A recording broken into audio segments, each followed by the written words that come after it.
Hi friends, എല്ലാവർക്കും one clip S YouTube ചാനലിലേക്ക് സ്വാഗതം. സെക്രട്ടേറിയറ്റ് അസിസ്റ്റൻറ്റിൻ്റെ 62ാമത്തെ ക്ലാസ്സാണ് നമ്മുടെ ഇന്നത്തെ. ഇതുവരെയും നിങ്ങൾ തന്ന സ്നേഹത്തിനും സപ്പോർട്ടിനും ഒരുപാട് നന്ദി. ഇന്ന് നമ്മൾ ഡിസ്കസ് ചെയ്യാനായിട്ട് പോകുന്നത് സാമൂഹ്യ മത നവോത്ഥാന നായകന്മാരെക്കുറിച്ചാണ്. PSC എക്സാമുകളിൽ ഒരു മാർക്കെങ്കിലും ഈ ഒരു ഭാഗത്തു നിന്നും ചോദിക്കാറുണ്ട്. ക്ലാസ് മൊത്തമായി കാണാനായിട്ട് ശ്രമിക്കുക. അതിനുശേഷം ഇതിൻ്റെ PDF നോട്ട് ലഭിക്കുന്നതിന് വേണ്ടി നമ്മുടെ ടെലഗ്രാം ചാനൽ കൂടി ഒന്ന് ജോയിൻ ചെയ്യുക. അതിൻ്റെ ലിങ്ക് താഴെ ഡിസ്ക്രിപ്ഷൻ ബോക്സിൽ അവൈലബിൾ ആണ്. അപ്പോൾ നമുക്ക് നേരെ ക്ലാസ്സിലേക്ക് കടക്കാം. VT ഭട്ടതിരിപ്പാട് അദ്ദേഹത്തിൻ്റെ കാലഘട്ടം എന്നാണെന്ന് ചോദിച്ചാൽ 1896 മുതൽ 1982 വരെയുള്ള കാലഘട്ടമാണ് VT ഭട്ടതിരിപ്പാടിൻ്റെ.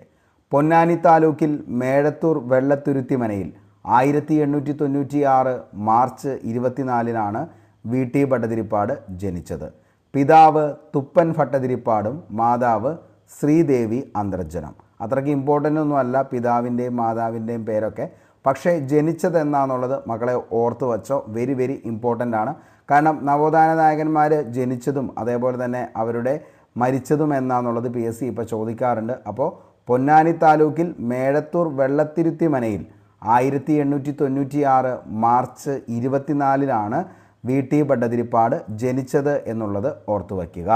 മാർച്ച് 24 നമുക്കറിയാം, വനജയുടെ കാലിൽ ക്ഷയം എന്ന് പറയുന്നൊരു കോഡ് ഓർത്ത് വെച്ച് കഴിഞ്ഞാൽ മാർച്ച് 21, മാർച്ച് 22, മാർച്ച് 23, മാർച്ച് 24 ഇതുമായി ബന്ധപ്പെട്ട 4 ഡേറ്റുകളും PSC ഒത്തിരി തവണ ചോദിക്കാറുണ്ട്. അപ്പോൾ വനദിനം മാർച്ച് 21, അതേപോലെ തന്നെ ജലദിനം മാർച്ച് 22, അതേപോലെ തന്നെ മാർച്ച് 23 എന്ന് പറയുന്നത് എന്താണ്? അതായത് വനജയുടെ കാലിൽ കാലാവസ്ഥാ ദിനം. അടുത്തത് മാർച്ച് 24 ക്ഷയദിനം എന്നുള്ളതും ഓർത്ത് വയ്ക്കുക. അപ്പോൾ മാർച്ച് 21, 22, 23, 24 ഇതിൻ്റെ കോഡാണ് വനജയുടെ കാലിൽ ക്ഷയം എന്നുള്ളതൊന്ന് ഓർത്ത് വച്ചാൽ മതി. ജസ്റ്റ് ഒരു അഡീഷണൽ പോയിൻ്റായിട്ട് പറഞ്ഞു എന്നുള്ളൂ. പുതിയതായിട്ട് വന്ന ഉദ്യോഗാർത്ഥികളാണെങ്കിൽ നിങ്ങളൊന്ന് എഴുതി വെച്ചോ, തീർച്ചയായിട്ടും നിങ്ങൾക്ക് ഉപകാരപ്പെടുന്നതായിരിക്കും. വെള്ളത്തിരുത്തി താഴത്തുമനയിൽ രാമൻ ഭട്ടതിരിപ്പാട് എന്നാണ് VTയുടെ പൂർണ്ണനാമം. അപ്പോൾ VT ഭട്ടതിരിപ്പാടിൻ്റെ പൂർണ്ണനാമം എന്താണെന്ന് ചോദിച്ചാൽ വെള്ളത്തിരുത്തി താഴത്തുമനയിൽ രാമൻ ഭട്ടതിരിപ്പാട് എന്നതാണ് VTയുടെ പൂർണ്ണനാമം. നമ്പൂതിരി സമുദായ പരിഷ്കർത്താവ്, സാമൂഹിക പ്രവർത്തകൻ, എഴുത്തുകാരൻ എന്നിങ്ങനെ വിവിധ നിലകളിൽ പ്രതിഭ തെളിയിച്ച VTയെ ചരിത്രം വിലയിരുത്തുന്നത് നമ്പൂതിരിയെ മനുഷ്യനാക്കിയ സാമൂഹിക പരിഷ്കർത്താവായിട്ടാണ്. അപ്പോൾ VT ഭട്ടതിരിപ്പാട് എന്ന് പറയുന്ന വ്യക്തിയെ ചരിത്രം വിലയിരുത്തുന്നത് എങ്ങനെയാണെന്ന് ചോദിച്ചു കഴിഞ്ഞാൽ നമ്പൂതിരിയെ മനുഷ്യനാക്കിയ സാമൂഹിക പരിഷ്കർത്താവ് എന്നാണ് ചരിത്രം അദ്ദേഹത്തെ വിലയിരുത്തുന്നത്. നിസ്തുലമായ സംഭാവനയാണ് നമ്പൂതിരി സമുദായത്തിൻ്റെ പുരോഗതിക്കായി VT അർപ്പിച്ചത്. ചെറുപ്പകാലത്ത് വിദ്യാഭ്യാസം നടത്താൻ VTക്ക് അവസരം ലഭിച്ചില്ല. ഉപജീവനാർത്ഥം ഷൊർണൂരിനടുത്ത് മുണ്ടക ശാസ്താ ക്ഷേത്രത്തിൽ ശാന്തിക്കാരനായെങ്കിലും 1913 പണി ഉപേക്ഷിച്ച് വിദ്യാലയത്തിൽ ചേർന്നു. നമ്പൂതിരി വിദ്യാലയത്തിലെ വിദ്യാർത്ഥി എന്ന ദ്വൈമാസികയുടെ പ്രവർത്തനങ്ങളിൽ ഏർപ്പെട്ടു.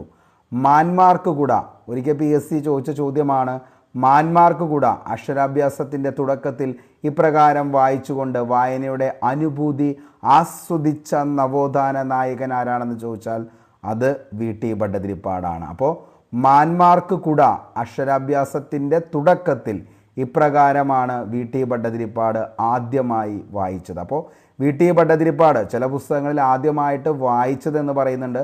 ചില പുസ്തകങ്ങളിൽ VT ഭട്ടതിരിപ്പാട് ആദ്യമായിട്ട് എഴുതിയത് എന്താണെന്ന് ചോദിച്ചാൽ അതും ഏത് തന്നെയാണ്?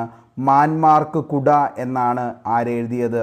VT ഭട്ടതിരിപ്പാട് ആദ്യമായിട്ട് അക്ഷരാഭ്യാസത്തിൻ്റെ തുടക്കത്തിൽ അദ്ദേഹം എഴുതിയത്. അപ്പോൾ മാന്മാർക്ക് കൂട അക്ഷരാഭ്യാസത്തിൻ്റെ തുടക്കത്തിൽ ഇപ്രകാരം വായിച്ചുകൊണ്ട് വായനയുടെ അനുഭൂതി ആസ്വദിച്ച നവോത്ഥാന നായകൻ ആരാണെന്ന് ചോദിച്ചാൽ അതാരാണ്?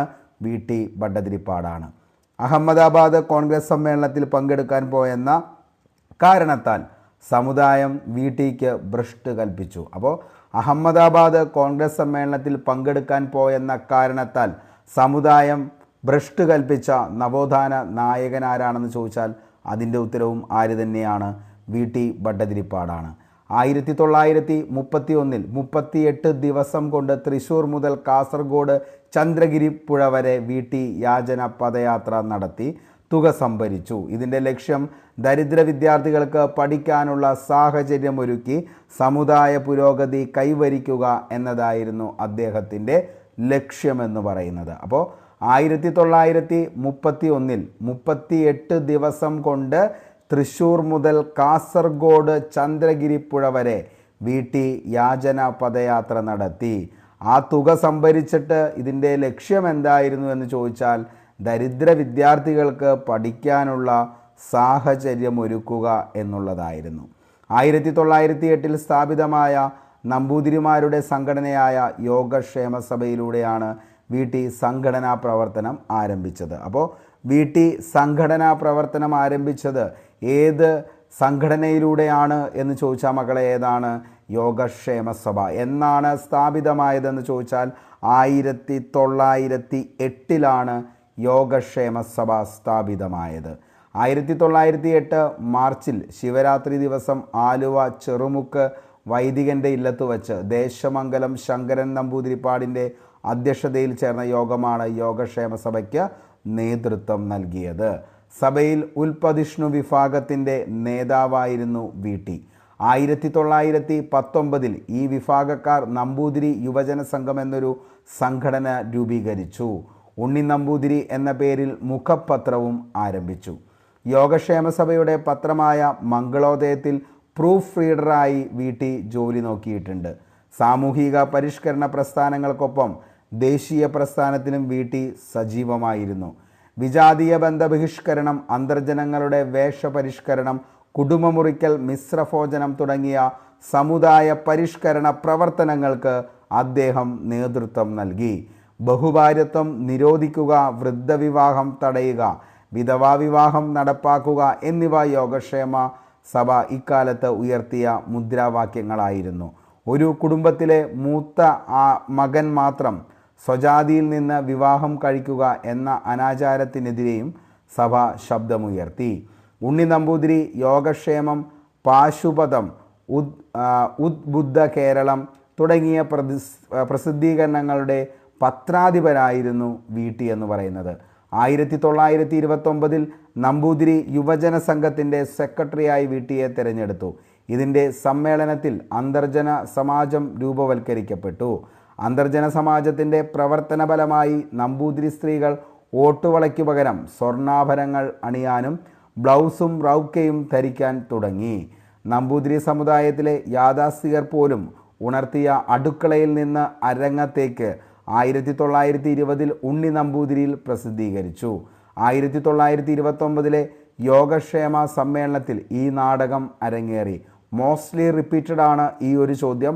അടുക്കളയിൽ നിന്ന് അരങ്ങത്തേക്ക് എന്ന നാടകം ആരുടേതാണെന്ന് ചോദിച്ചു കഴിഞ്ഞാൽ അത് വീട്ടി ഭട്ടതിരിപ്പാടിൻ്റെയാണ്. അടുക്കളയിൽ നിന്നും അരങ്ങത്തേക്ക്. യോഗക്ഷേമ സഭ ഈ സമ്മേളനത്തിൽ എന്നാണ് ഈ പറയുന്ന നാടകം ആദ്യമായിട്ട് അടുക്കളയിൽ നിന്ന് അരങ്ങത്തേക്ക് എന്ന് പറയുന്ന നാടകം അരങ്ങേറിയതെന്ന് ചോദിച്ചാൽ 1929 മറക്കരുത്. ഓക്കെ, എന്തായിരുന്നു? അതായത് പുരുഷൻ്റെ നേതൃത്വത്തിലുള്ള സ്ത്രീ വിമോചന പ്രസ്ഥാനം ജനശ്രദ്ധ ആകർഷിച്ചതും ഈ ഒരു നാടകത്തിലൂടെയാണ്. യോഗക്ഷേമ സഭയുടെ 26ാം വാർഷിക യോഗത്തിൽ വിധവ വിവാഹ പ്രമേയം പാസാക്കിയത് ഏറെ ശ്രദ്ധിക്കപ്പെട്ടു.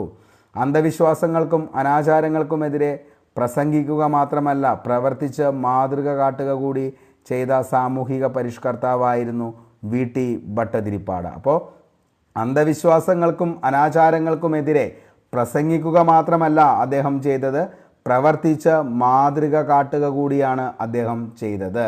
വിധവയായ ഭാര്യ സഹോദരി ഉമയെ MRBക്ക് വിവാഹം കഴിച്ചു കൊടുക്കുന്നതിന് മുൻകൈയെടുത്തതും സ്വന്തം സഹോദരി വീട്ടി പാർവതിയെ ഇല്ലത്തുവെച്ച് PK രാഘവ പണിക്കർ എന്ന നായർ സമുദായ വിഭാഗത്തിൽ മിശ്ര വിവാഹം കഴിച്ചു കൊടുത്തതും 1940.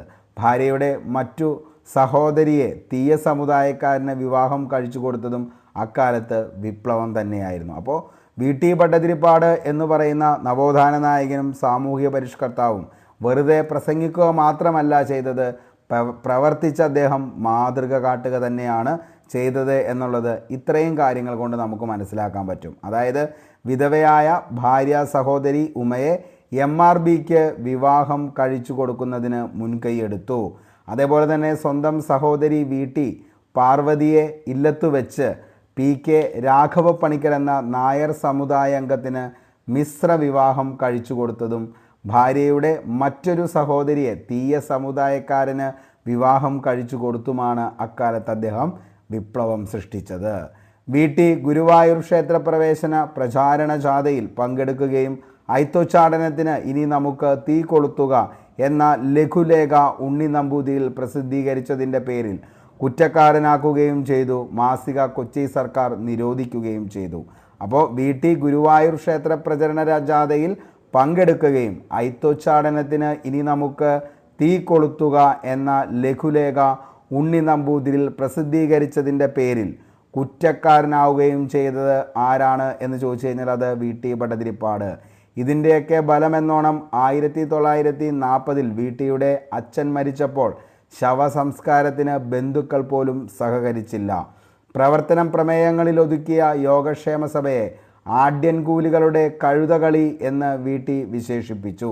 ലളിതാംബിക അന്തർജനത്തിൻ്റെ കഥകൾ, പ്രേംജിയുടെ ഋതുമതി എന്ന നാടകം, MR ഭട്ടതിരിപ്പാടിൻ്റെ മറക്കടക്കുള്ളിലെ മഹാനഗരം എന്ന നാടകം, അതേപോലെ തന്നെ മുത്തരിങ്ങോട് ഫവത്രാതൻ നമ്പൂതിരിപ്പാടിൻ്റെ അഫ്ഫൻ്റെ മകൾ എന്ന ആഖ്യായിക എന്നിവ നമ്പൂതിരി സമുദായത്തിലെ പരിഷ്കരണ പ്രവർത്തനങ്ങളുടെ ഗതിവേഗം വർദ്ധിപ്പിച്ചു.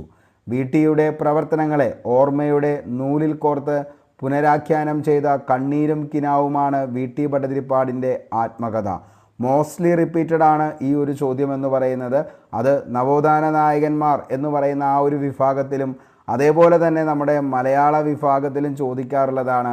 കണ്ണീരും കിനാവും എന്ന് പറയുന്നത് താഴെ പറയുന്നവയിൽ ആരുടെ ആത്മകഥയാണെന്ന് ചോദിച്ചാൽ അത് കണ്ണീരും കിനാവും VT ഭട്ടതിരിപ്പാടിൻ്റെ ആത്മകഥയാണ്.